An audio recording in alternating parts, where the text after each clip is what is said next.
Hi guys, எதை பற்றி பார்க்க போகிறோன்னா, நேற்று நம்ம பங்காளியான மும்பை இந்தியன்ஸ் அணி படு தோல்வி அடைச்சிட்டாங்கன்னே சொல்லலாங்க. ரொம்ப வருத்தமாக தான் இருக்குது. ஏன்னு கேட்டிங்கன்னா, ஒரு காலத்தில் எப்படி இந்த டீம் மும்பை இந்தியன்ஸ் அணி நேற்று கேகேஆரும் மும்பை அணி மோதினாங்க. அதுவும் மும்பை அவங்க கோட்டையில் களமிறங்கினாங்க. அதில் ஒரு ரெக்கார்டே வச்சுருக்காங்க. இது வரைக்கும் 10 வாட்டி கேகேஆர் கிட்ட மோதிருக்காங்க. மும்பையில் 9 மேட்ச் நம்ம மும்பை தான் ஜெயிச்சிருக்கு. ஒன்றே ஒன்று தான் கேகேஆர் ஜெயிச்சிருந்துச்சு. அதை பார்த்தீங்கன்னா நேற்று ஜெயிச்சிருவாங்க எப்படி மும்பை அணி அப்படின்னு தான் நினச்சோம். டாஸ் வின் பண்ண ஹர்திக் பாண்டியா முதல்ல போலிங் செய்கிறேன்னு முடிவு செஞ்சாங்க. நல்லா தான் போயிடுச்சு. அப்புறம் பார்த்தீங்கன்னா பேட்டிங்கு நம்ம கேகேஆர் ஸ்டார்டிங் நிறைய விக்கெட் விட்டாங்க. அப்புறம் வெங்கடேஷ் ஐயர் எங்கதாப்பா இருந்து இவ்வளோ நாள் தூங்கிட்டு இருந்தேன்னு நினச்சின்னு சொல்லிட்டு அவர் ஒரு 70 ரன் அடிச்சாருங்க. அப்போ லாஸ்ட்டாக வந்து ஆண்டி ரோசல் அப்படி இப்படின்னு சொல்லிட்டு மனிஷ் பாண்டே ஓரளவுக்கு டீசெண்டாக ஆனாங்க. பார்த்தீங்கன்னா நம்ம கொல்கத்தா அணி 169 ரன் குவிச்சாங்க. ஒரு டைமில் 120 வருமா டவுட்டாக இருந்தது. வெங்கடேஷ் ஐயர் நல்லா ஆனதுனால 169 ரன் குவிச்சாங்க. அதுவும் அந்த வான்கடை மைதானத்தில் இதெல்லாம் ஒரு ஸ்கோராங்க. ஈஸியாக அடிச்சிடும் தான் நம்ம மும்பை அணி நினச்சோம். ஸ்டார்டிங்கே எல்லாம் விக்கெட் விட்டாங்க. ரோஹித் சர்மா, இஷான் கிஷன், திலக் வர்மான்னு சொல்லிட்டு ஹர்திக் பாண்டியா எதுக்கு தான் டீமில் இருக்கிறாருன்னு ஒன்றும் கூட தெரிலிங்க. பேட்டிங் வரத்துக்கு முன்னே என்னன்னா சீன் போடுறாருங்க. பாலை பூச்சி இந்த பக்கம் தூக்கி போடுறதும், ஃபுல் அப்ஸ் எடுக்கிறதும், ரன்னிங் ஓடுறதும், சும்மா இருக்கிற கோச்சை போட்டு இங்கே இது பண்ணு அதை பண்ணி எனக்கு ஹெல்ப் பண்ணு சொல்லிட்டு அவரை இது பண்ணிக்கின்னு நான் வேலை பண்ணுறது. ஆனால் கிரவுண்டில் ஒன்றும் பண்ணுறதில்ல. வெளியில் நல்லா ஆக்டிங் பண்ணுறாரு, ஆனால் உள்ளே வந்து ஒன்றுமே பண்ணல. அதை தொடர்ந்து நம்ம சூரியகுமார் யாதவ் மட்டும் ஓரளவுக்கு டீசெண்டாக ஆடினாருங்க.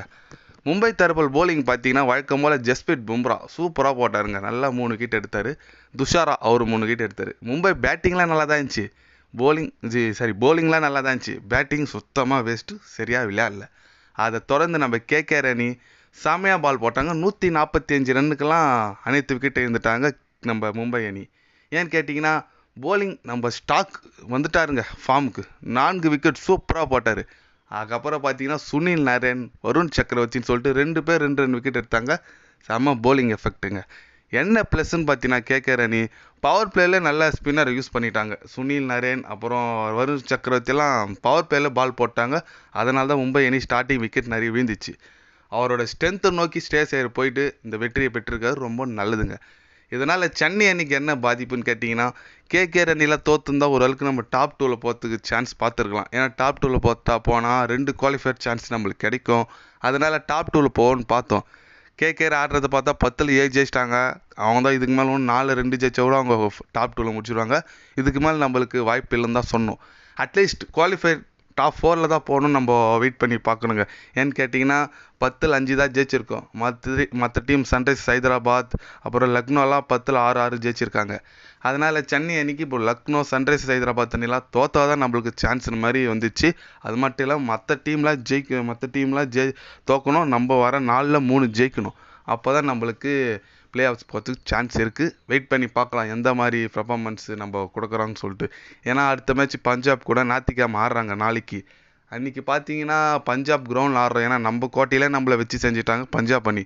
இதில் அவங்க கோட்டையில் போகிறோம். என்ன தான் நடக்க போகுதுன்னு தெரில. அடுத்த வர போட்டி எல்லாமே சென்னை அணிக்கு முக்கியமான போட்டி. பலமான டீம் கிட்ட விளையாடுறாங்க. அதனால் சென்னை அணி அவங்களோட ஃபுல் ஃபோக்கஸ் பண்ணால் தான் ஜெயிக்க முடியும் நான் நினைக்கிறேங்க.